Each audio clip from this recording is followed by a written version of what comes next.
Well, hi, Joe. It's a mighty pretty day out here at this lake. Yes, it is. It's beautiful out here. Yeah, it's good to meet you for the Nice to meet first you. time.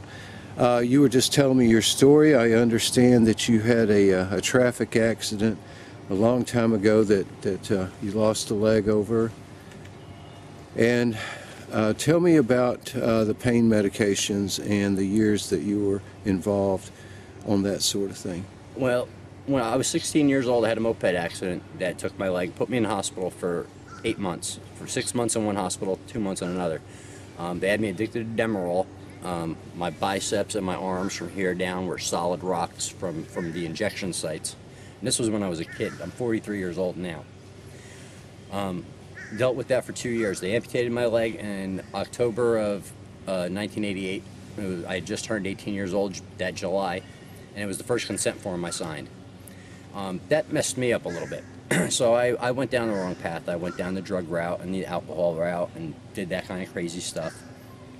But then I got straight and clean, and I don't do nothing. I didn't drink. I didn't do no drugs. I was a father. We got married. I had 2 kids. I have 2 kids. And in 2000, I was diagnosed with cancer. And I was diagnosed with Hodgkin's lymphoma on a Wednesday, and Friday of that week, I was diagnosed with MS.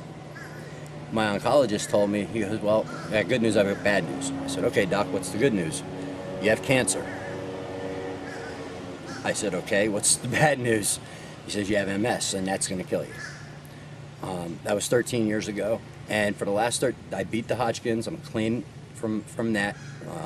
I was a stage 4S. I had it throughout the whole body and my spleen, so I was on a double dose of chemotherapy. I was on the ABC drugs. I remember being bleomycin, because the chemotherapy destroyed my left lung.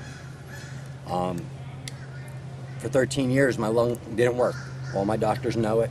The way it was explained to me, it was like spider webs in the lung that wouldn't allow it to expand or to work. And I lived with that. And I was in severe pain, so the doctors prescribed me Oxycontin. That was, for 13 years I was on that drug, and it ruined my life in more ways than one. I spent 13 years on a couch, never leaving the house. I'm on permanent disability. Lost all my teeth. My overall health is lousy. So last year I decided I was going to stop. And my son said to me, Dad, why don't you try cannabis? Because I have back pain and the MS, and the shaking and stuff. So I said, all right. I tried it, and it worked. So I got off the Oxycontin. And marijuana has been the only thing that has kept me going for the last year and a half. I feel 18 years old again. I'm 43. It's just, I don't know what else I would do without it right now. I really don't. Was it difficult getting off of the Oxycontin? It was extremely difficult. I decided one day to stop, and I did. And the next day I died in my living room. My son was there.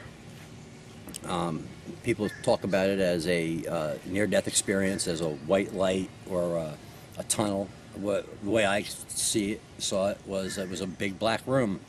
I call it a warehouse. And there was a white light way down there, and I wanted to go to the light really bad. And behind me I heard my son screaming, Dad, Dad, wake up. So I said, my son still needs me, I can't leave yet. I turned around and I woke up. And that day, I would not take the Oxycontin anymore.